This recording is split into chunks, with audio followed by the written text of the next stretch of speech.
जय हिंद साथियों, वंदे मातरम साथियों। जय छत्तीसगढ़, जय बस्तर।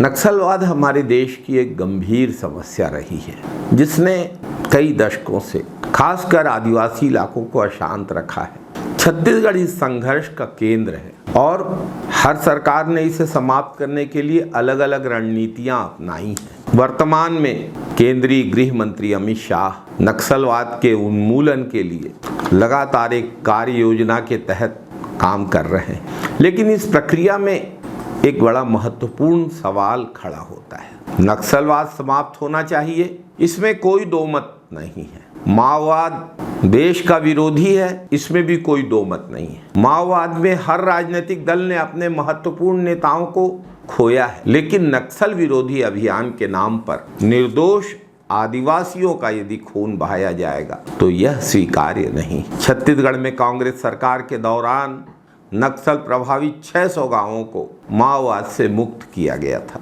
जिसमें कोंडागांव जिले के घोर संवेदनशील क्षेत्र भी शामिल थे। यह प्रक्रिया बिना किसी निर्दोष आदिवासी के खून बहाए की गई थी।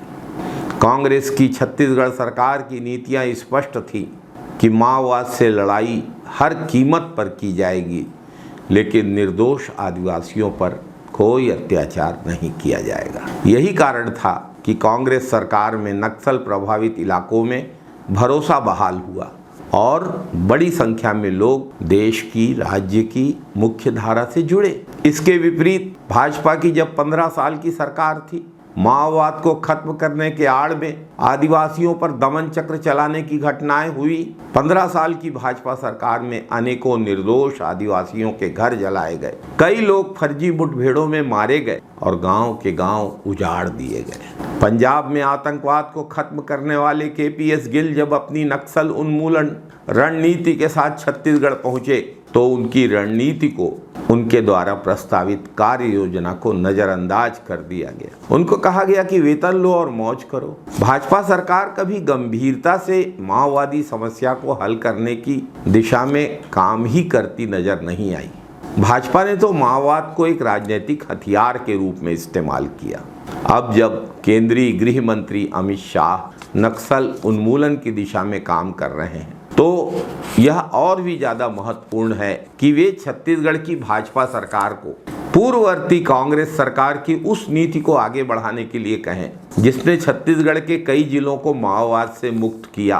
कांग्रेस सरकार के कार्यकाल में बस्तर में स्थानीय लोगों का भरोसा जीता गया था और स्थानीय लोगों का विश्वास जीतने की रणनीति माओवाद के सफाये में सबसे अधिक प्रभावी साबित हुई थी। छत्तीसगढ़ की भाजपा सरकार को यह समझने की जरूरत, माओवाद केवल लॉ एंड ऑर्डर की समस्या नहीं है, यह एक ऐसी समस्या है जिसके समाधान के लिए एक समग्र नीति की आवश्यकता है। आदिवासियों के अधिकारों की रक्षा, शिक्षा, स्वास्थ्य और रोजगार पर ध्यान केंद्रित करना, सुरक्षा बलों की जवाबदेही सुनिश्चित करना, जनजाति समाज से संवाद स्थापित करना और फर्जी मुठभेड़ों और बेगुनाहों की हत्या पर रोक लगाना माओवाद की समस्या के समाधान के लिए बेहद जरूरी है।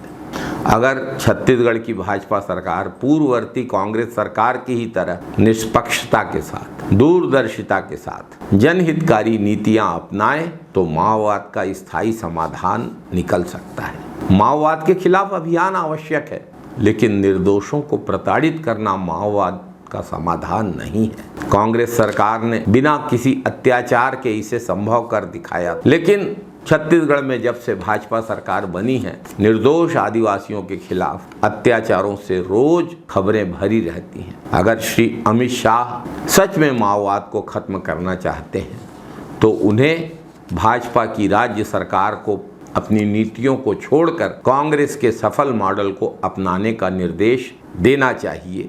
माओवाद का समापन हम सब का ध्येय है। कोई नहीं चाहता कि संविधान विरोधी ताकतें प्रदेश में पनपें। कोई नहीं चाहता कि माओवाद को खून बहाने की छूट दी जाए, लेकिन माओवाद से अगर लड़ना है तो राजनीतिक नफा नुकसान को दरकिनार रखकर गंभीरता से माओवाद से लड़ना होगा, जो कांग्रेस सरकार ने किया।